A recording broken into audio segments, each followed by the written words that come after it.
नरेंद्र दाभोलकर याद है, गोविंद पंसारे याद है, गौरी लंकेश, कलबुर्गी, ये सारे वे लोग थे जो सामाजिक चिंतक थे, पत्रकार थे, समाज शास्त्री थे।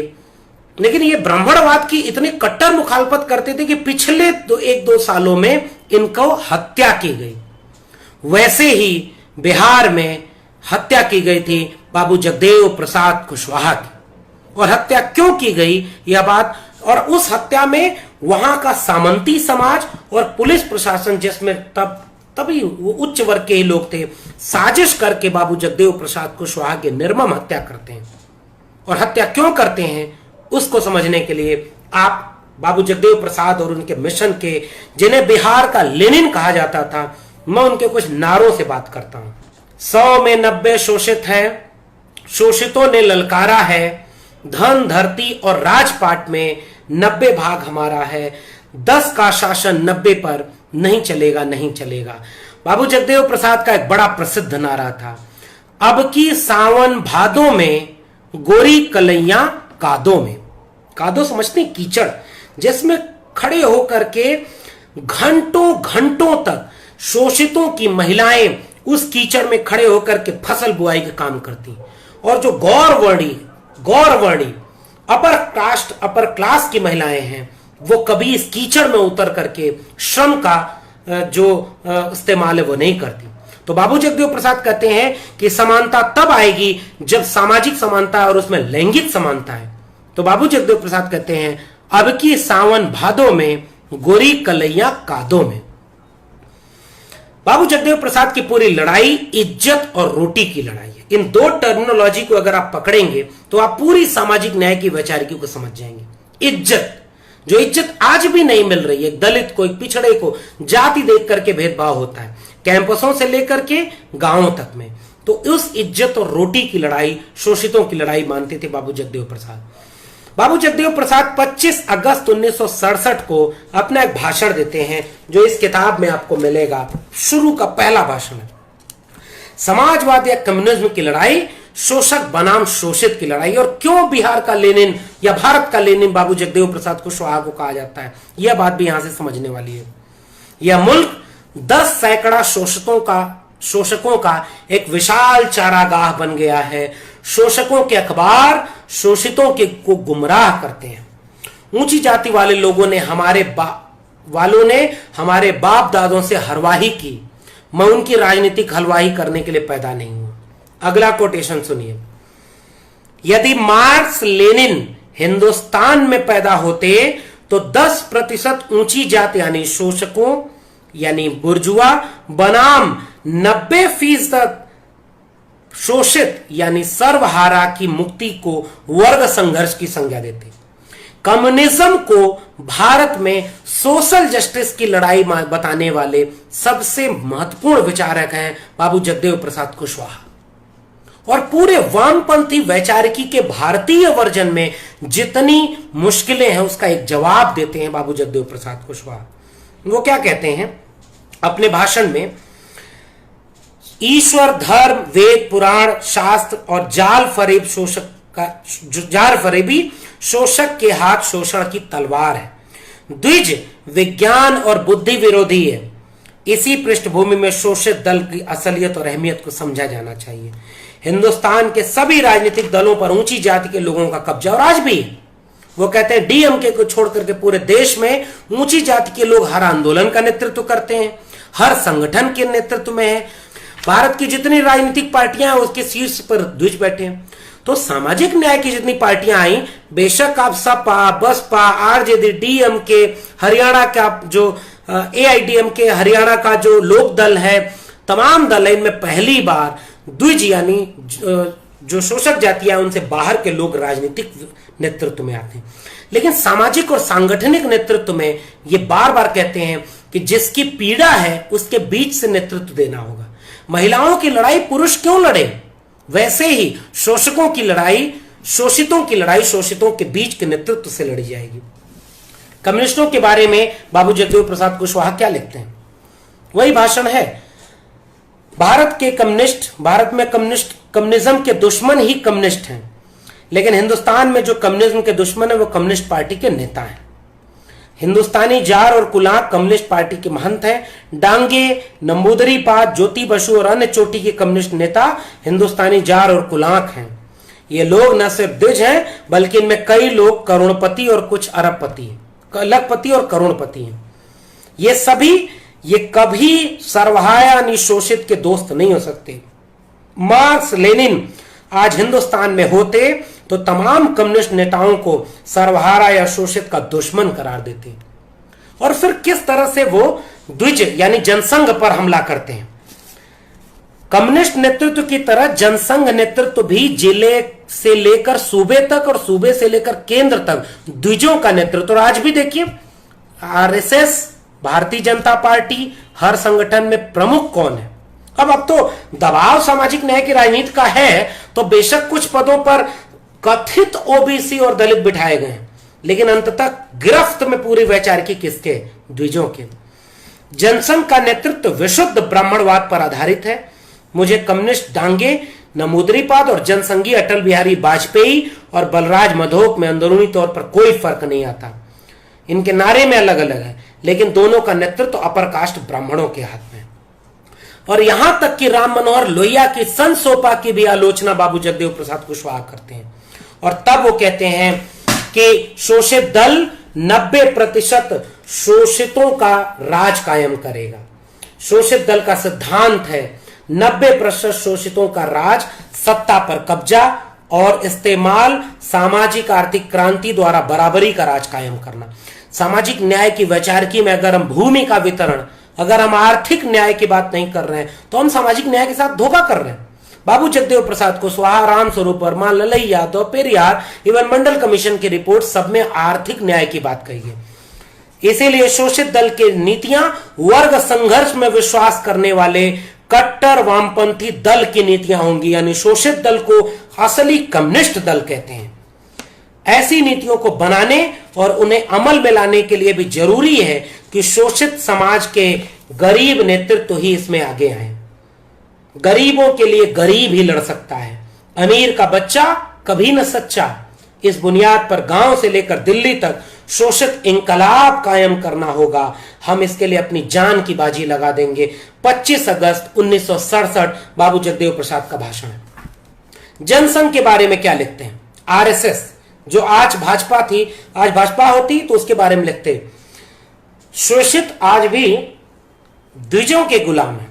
ईश्वर, देवता, पूजा पाठ, भाग्य, नक्षत्र, धर्म, ये सभी शोषितों को गुलाम बनाए रखने के लिए द्विजों के हथियार हैं। आज तक ब्राह्मणों ने काहिल और जाहिल बनाकर रखा है शोषितों को, आगे रखने की साजिश रच रहे हैं। इसलिए इस साजिश की रहनुमाई जनसंघ कर रहा है, यानी आज की भाषा में कहें तो भारतीय जनता पार्टी कर रही है। सामाजिक न्याय की वैचारिकी को आप इस धरातल पर आकर समझें, तब आपको लगेगा कि आपको असल लड़ाई भाजपा से नहीं लड़नी, असल लड़ाई सामाजिक और सांस्कृतिक है। जब तक आप 90% शोषितों को ब्राह्मणवाद के चंगुल से नहीं निकाल पाएंगे, तब तक आज इस जनसंघ और आज की भाजपा को हराने में नाकामयाब होंगे। और वो फिर क्या लिखते हैं मुसलमानों के लिए? दरअसल भारतीयकरण होना चाहिए हिंदुस्तान के द्विजों का और द्विज मनोवृत्ति वालों का, ब्राह्मणों, भूमिहारों और राजपूतों का, सेठों, महासेठों और पूंजीपतियों का, जो अपने स्वार्थ के अलावा कुछ नहीं करते। मुसलमान की वफादारी को चुनौती देने वाले जनसंघ की खोपड़ी वास्तव में उल्टी है। और आज भी मुसलमान को सबसे ज्यादा प्रमाण पत्र देना पड़ रहा है, घोषित करना पड़ रहा है कि वे देश के नागरिक हैं। खुलेआम उनकी लिंचिंग, खुलेआम उनको यह कहना कि तुम विदेश चले जाओ, तुम पाकिस्तान चले जाओ। आज बाबू जगदेव प्रसाद कुशवाहा होते तो पूरे देश के 90% शोषितों को एकजुट करते, दलित, पिछड़े, आदिवासी और मुसलमान और महिलाएं। ये है सामाजिक न्याय। अगर हम इस वैचारिकी को आज जनता के बीच ले जाएं तो कभी दंगे न होने पाए।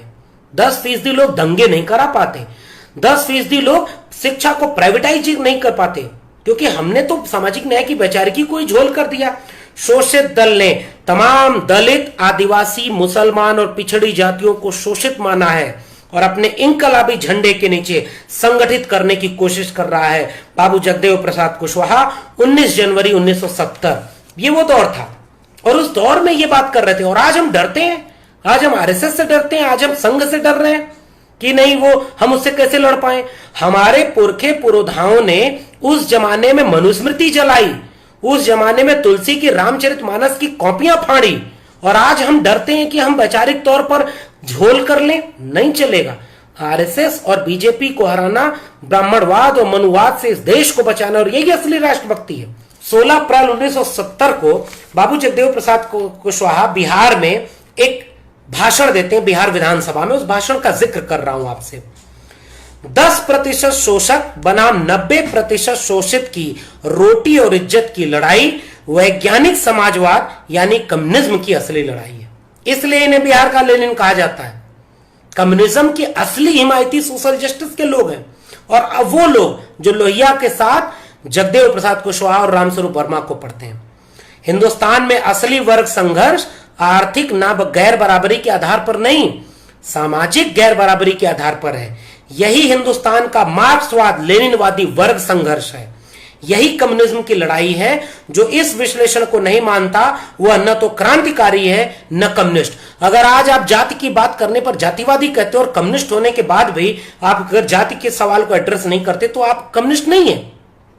हम आरएसएस से कैसे कहें? आरएसएस तो जातिवादी, घोर जातिवादी, उसी से तो लड़ना है। शोषित समाज दल 90% शोषितों का एकमात्र दल बनना चाहता है। जीवन के सभी सार्वजनिक अंगों पर ऊंची जाति का कब्जा है। सरकारी यंत्रों पर ऊंची जाति का कब्जा है।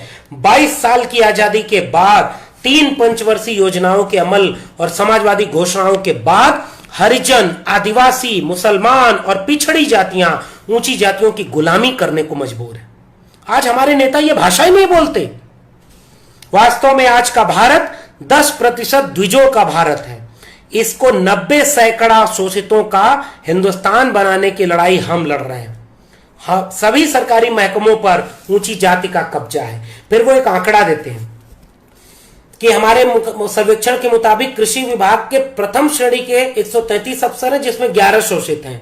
90% लोगों में 11, और इस तरह तमाम आंकड़े देते हैं। विश्वविद्यालयों में प्रोफेसर के आंकड़े देते हैं। और जब हम पिछले साल रोस्टर की लड़ाई लड़ रहे थे तब भी हमने आंकड़े दिया था ना कि आज भी 496 कुलपतियों में से 36 ओबीसी, 6 एससी, 6 एसटी छोड़ करके 450 द्विज जातियों के। जुडिशरी में कितने लोग हैं?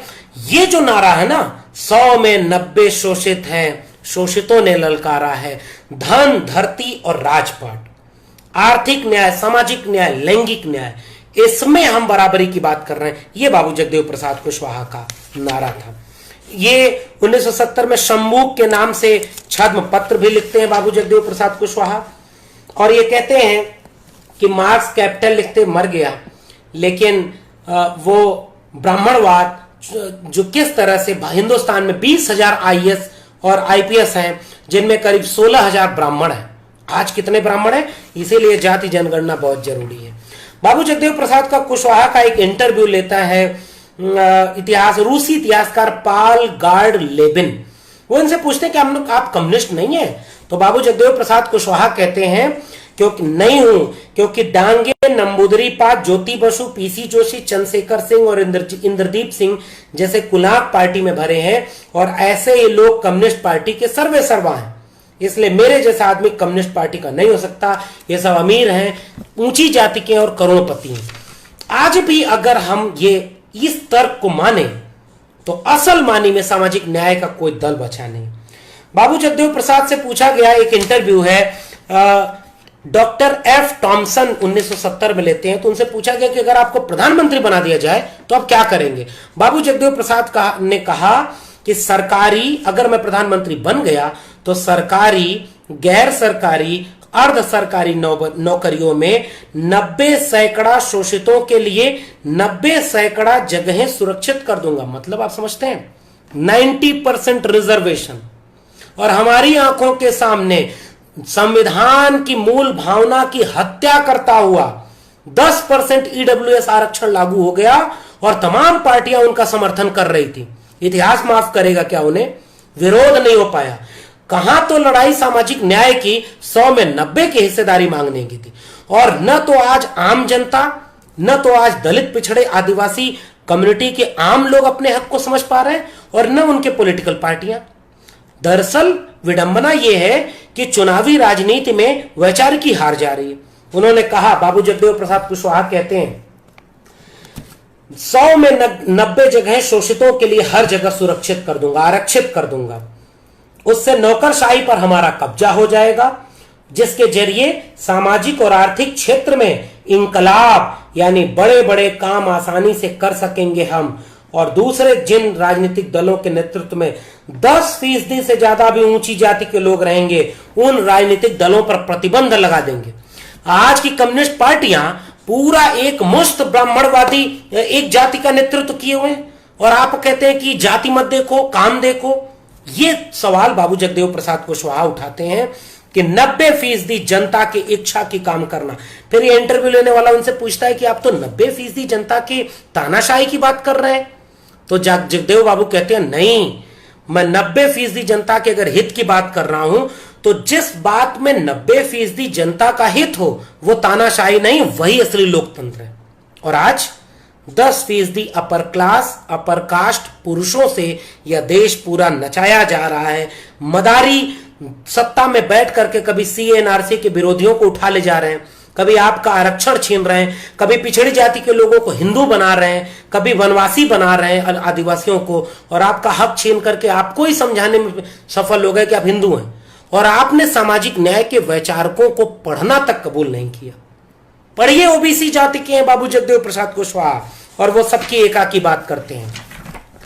वो ये कहते हैं कि किस तरह से प्रथम श्रेणी, द्वितीय श्रेणी और तृतीय श्रेणी की नौकरियों और शिक्षा को कहते हैं प्राइवेट एजुकेशन नहीं, सरकारी शिक्षा, राष्ट्रपति हो या मजदूर की संतान, सबको शिक्षा एक समान। आज की सामाजिक न्याय की वैचारिकी अगर शिक्षा के प्राइवेटाइजेशन के खिलाफ न लड़ पाए तो फिर किस बात के आप सामाजिक न्याय? आपके बच्चे अगर पढ़ नहीं पाएंगे तो लड़ कैसे पाएंगे? और फिर आप हिंदू बनकर के लिंचिंग में जाइए। मुसलमानों के लिए बाबू जगदेव प्रसाद कुशवाहा क्या लिखते हैं?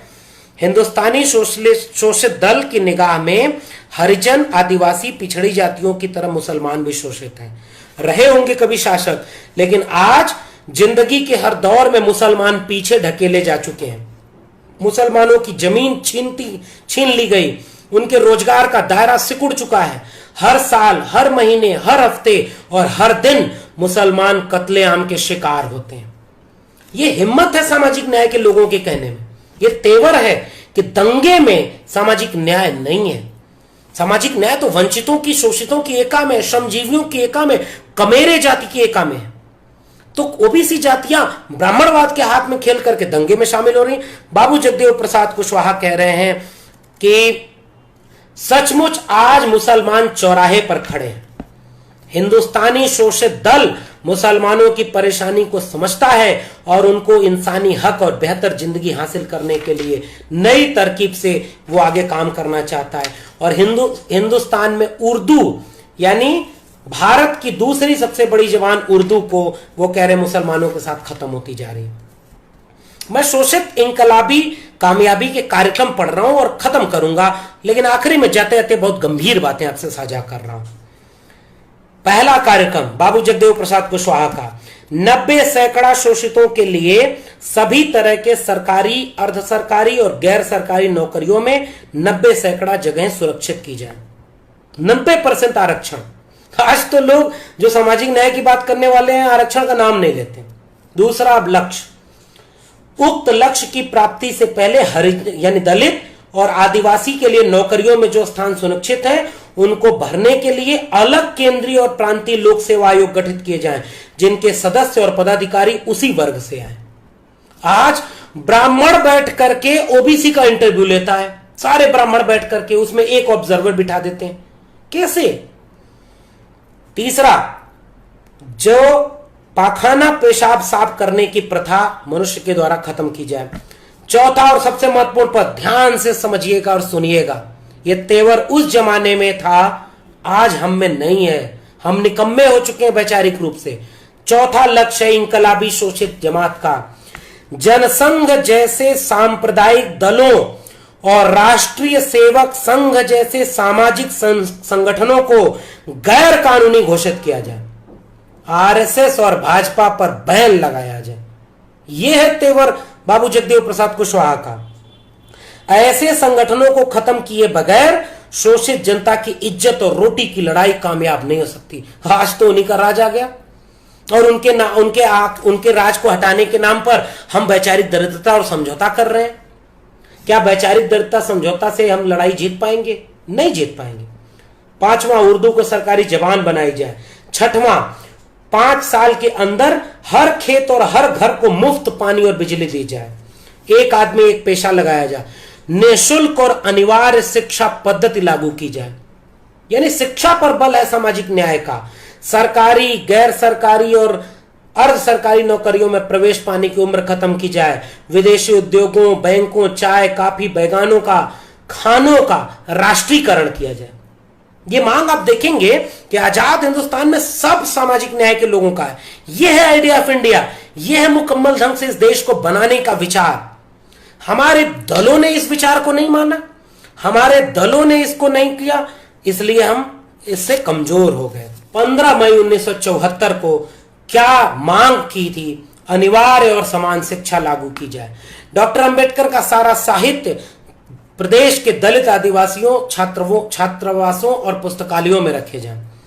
भ्रष्टाचार, बेकारी, महंगाई दूर करने के लिए बात की जाए। सामाजिक और शैक्षणिक आधार पर पिछड़े वर्ग को जनसंख्या के अनुपात में आरक्षण दो। आज तो पिछड़े वर्ग का ही आरक्षण सबसे ज्यादा छीना जा रहा है। जब शोषित समाज दल का गठन होता है तो वो क्या बोलते हैं? इस नारे और स्लोगन को याद रखिएगा। ये आपके पास छोड़ के जा रहा हूं। मैं आज 100 वर्षों की लड़ाई की नींव डाल रहा हूं। यह एक क्रांतिकारी पार्टी होगी जिसमें आने और जाने वालों की कमी नहीं रहेगी, परंतु इसकी धारा रुकेगी नहीं। पहली पीढ़ी के लोग मारे जाएंगे, दूसरी पीढ़ी के लोग जेल जाएंगे और तीसरी पीढ़ी के लोग राज करेंगे। जीत अंततो गत्वा हमारी ही होगी। दूसरा कोटेशन, वो बाबू जगदेव प्रसाद जब भाषण देते थे तो वो अपनी उंगलियों को ऐसे करते थे और कहते थे कि सबसे ऊपर ब्राह्मण, क्षत्रिय, वैश्य, पूंजीपति और शूद्र सबसे नीचे। ये सब ऊपर हो गए और इसका शोषण कर रहे हैं। वो कहते थे हमें इस पूरे तंत्र को उलट देना है और कहना है शूद्र ऊपर हो जाएगा, बाकी सब नीचे। ये शैली थी आम बोलचाल की भाषा में। 1922 में जन्म हुआ था 2 फरवरी को बाबू जगदेव प्रसाद कुशवाहा का। मां का नाम रासकली देवी और पिता प्रयाग नारायण। और इंटरव्यू देने गए थे बिहार लोक सेवा आयोग में, तो इनसे कहा गया कि साग सब्जी बेचने वाला कुशवाहा अब डिप्टी कलेक्टर बनेगा। उन्होंने डिप्टी कलेक्टरी का इंटरव्यू को लात मारी और उनके साथ भोला सिंह भी बाहर आ गए। पटना सचिवालय में कुछ दिन नौकरी की और फिर उसके बाद बाहर निकले। 3 बार मंत्री रहे और 1 बार मुख्यमंत्री पद के दावेदार भी रहे। उस समय त्रिवेणी संघ और सहजानंद का किसान आंदोलन चल रहा था। और फिर वो एक वाकया मिलता है जहां 1967 में जगदेव बाबू ने बिहार विधानसभा चुनाव में संयुक्त सोपात के उम्मीदवार के रूप में कुर्था से चुनाव लड़ा और जीत हासिल की। जगदेव बाबू और कर्पूरी ठाकुर की सूझबूझ से पहली बार जहां गैर कांग्रेसी सरकार बनी, लेकिन मुख्यमंत्री के चयन पे तमाशा हो गया और ये कहा गया कि मुख्यमंत्री पद को जिसने हराया है, मुख्यमंत्री के उम्मीदवार को, वो मुख्यमंत्री बनेगा। और महामाया प्रसाद सिन्हा को 5 मार्च 1967 को मुख्यमंत्री बना दिया गया। उसके बाद मैंने पहले भी जिक्र किया कि अर्जक संघ के बाद समाज दल और शोषित दल मिलाकर के शोषित समाज दल का नारा बुलंद करके लगातार बाबू जगदेव प्रसाद कुशवाहा आंदोलन करते हैं। फिर दिन आता है 5 सितंबर 1974 का। जगदेव प्रसाद पूरे देश में किसानों के आंदोलन का एक आह्वान हुआ होता है। जगदेव प्रसाद कुर्था यानी आज के गया जिले में था, जो अब अरवल में है, प्रखंड में कार्यालय के सामने हजारों किसान मजदूरों के साथ, अपने दल के संगठन के साथ किसानों के शांतिपूर्ण आंदोलन का नेतृत्व कर रहे थे।